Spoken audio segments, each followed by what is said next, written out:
Capricorn, hi! Welcome to Mr. Queen PH at titignan natin ang energies na parating sa inyo ngayong full moon in Aquarius sa August 20, 2024 at 2:25 AM Philippine time. So if you are living outside of the Philippines, i-check nyo na lang kung kailan yung eksaktong oras at araw ng full moon sa inyong lugar. Ayan. If you are interested in private readings, meron tayong link sa description at sa pin comment kung paano mag-book for a private reading. Okay, Capricorn.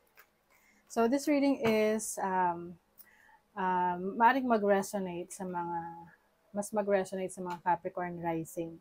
Although pwede rin namang mag-resonate sa Capricorn Sun or Capricorn Moon. So make sure to check your rising sign at yun yung panoorin nyo kasi mas accurate yung reading na yon or mas maaari kayong mas mag-resonate. So for you Capricorn, itong full moon in Aquarius is going to happen in your second house of your resources, your finances.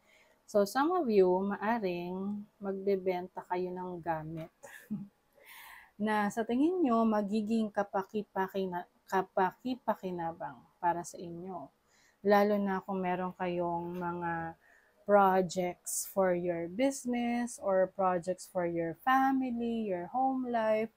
Let's say for example, meron kang gustong i-renovate sa bahay mo. Pero medyo kinukulang sa budget at meron ka namang extra na mga gamit or properties na pwede mong ibenta, no? So some of you, yun yung gagawin ninyo. Lalo na kung alam nyo na mas malaki yung benefits na makukuha ninyo kapag pinaayos nyo ang bahay nyo or anything kung saan nyo pagkakagastusan, kung saan nyo gagamitin yung pera na yon. Some of you naman, meron ding, parang nape-pressure din kayo, lalo na kung meron kayong mga obligations like loans, mga kailangan yung bayaran. So, kumbaga gusto mo nang mabawasan yung monthly na binabayaran mo. And kung meron ka namang spare, like for example, mga properties or mga gamit na hindi mo naman na talaga nagagamit, na parang nakatenga lang. So, ibebenta mo yun para maibayad doon sa loan or kailangan mong bayaran na iba pang obligasyon para bawas na, 'di ba? So ikaw rin naman yung makikinabang doon. Okay, so there's transformation in your finances, your properties. So pwedeng iba naman sa inyo, meron kang ibebenta na property para bumili ng bagong property. Okay? So example, meron kang ibebenta na lupa para makabili ka ng house and lot sa isang subdivision. Okay? Things like that. Some of you naman, this is about your skill set. So, pwedeng meron kang mga natutuklasan about your talents, your abilities na pwede mo pang i-explore. Gusto mo pang lalong ma-discover about yourself. So, example, isa kang magaling na pintor. Okay? And then, you realize na pagdating sa graphic design, interesado ka rin. So, maaring isa-set aside mo muna yung pagiging pintor at mag-focus ka sa graphic design kasi nakakakita ka ng opportunity doon para kumita ng pera. 'Di ba? So, kumbaga, nag-upskill ka, nagdadagdag ka ng skill set mo, and at the same time, lumala ka rin yung opportunity mo to earn more. Okay? So, you are really making changes in your life right now, especially in your resources, your finances. Yung iba sa inyo, maaring meron kayong mga investments na papasukin. Mercury is in retrograde right now, which is in your 8th house of other people's money. So, pwedeng meron kang kailangan pag-isipang maigi kung ikaw ay mag-i-invest during this time. Kasi pwedeng naiengganyo ka lang sa ngayon, pero sa totoo lang, kailangan mong pag-aralan pa to ng maigi para at least hindi masyadong risky yung pinapasok mo na business venture. Okay?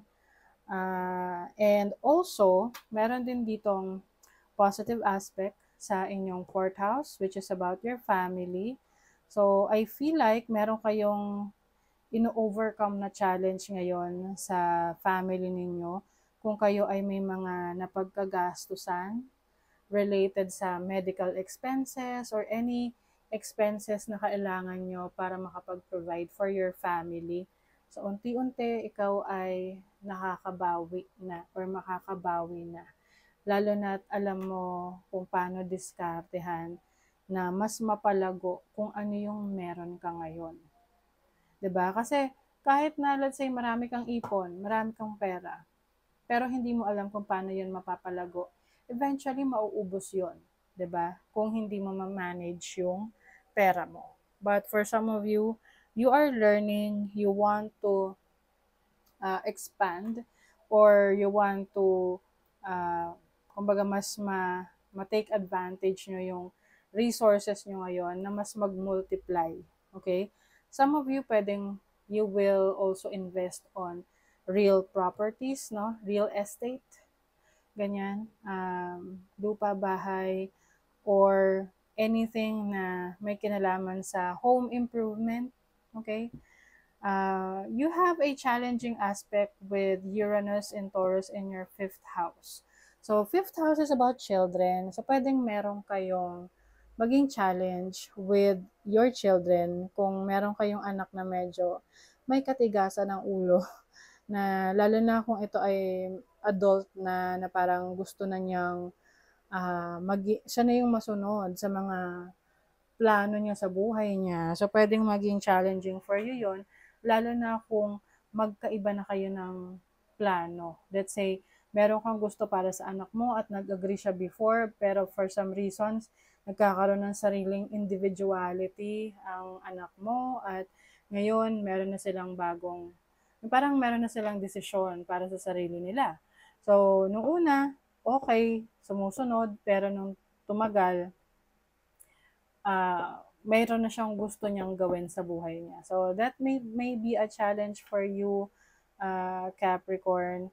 But alam naman natin, bilang parents, we can only do so much. Darating yung time na magiging adult yung mga anak natin and they will have their own decisions and sila yung pupunta doon sa journey na gusto nilang puntahan and all we can do is to guide them. Okay? So, let's see what else pa for Capricorn. You have the King of Swords. Ayan. So, ito yung sinasabi ko sa inyong pag-iingat sa mga decision making ninyo, especially if this is about investments. Parang mas nagiging stricto kayo ngayon, Capricorn. You have the King of Pentacles. Yes. So, you are also focused on improving your finances, managing your finances. Kumbaga, you are taking a risk in your business or in your finances, pero at the same time, well calculated siya. Wow, Wheel of Fortune. Major change in your finances, Capricorn. Especially that nandyan yung Moon, nandyan si Pluto, which is the planet of transformation. Some of you, magkakaroon kayo ng mga bagong sources of income. Or magkakaroon kayo ng mga bagong assets. May ma-acquire kayo na assets, ari-arian. Can be anything, no? Pwedeng ice cream machine na it can generate money, 'di ba? Ang ice cream machine, magiging asset mo lang 'yan kapag ginawa mo siyang negosyo, 'di ba? Oo, kahit na bumili ka ng sangkaterbang ice cream machine kung hindi mo naman gagamitin for business, useless 'yon, 'di ba? So let's see what else. Look at the bigger picture. So, mas nagiging malawak ang pananaw mo sa buhay. Hindi ka lang one-sided, mas lalong nagiging, yung pagkakaintindi mo sa buhay, mas nagiging mature enough ka na parang you're not just focused on one side, you also see the other side. So, maaring kung meron ka mang conflict within your family members, maaring naiintindihan mo sila, no? Na to the point na hindi mo kailangan tanim ng sama ng loob sa kanila. It's just that may mga pagkakataon lang na kailangan mong gawin on your own without them But it doesn't mean na hindi mo na sila mahal or you don't care about them. Gusto mo lang na gawin na nila yung gusto nila on their own para lang makaiwas na sa conflict. Work through your feelings. Yes.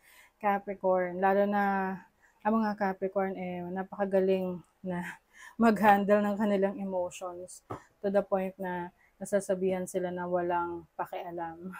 Nonchalant. But I feel like they just know, alam nyo lang kung kailan kayo magiging emotional sa isang bagay. I think you know how to control yourself, especially your emotions, na sa tingin mo, mas nagbe-benefit ka doon. No? So, kumbaga kanya-kanyang trip rin yan eh. No? So, for some of you, you now, kumbaga parang, you acknowledge your feelings, you acknowledge your emotions, but at the same time, you still have control over it. Okay? So that is your reading, Capricorn. Thank you so much. Bye.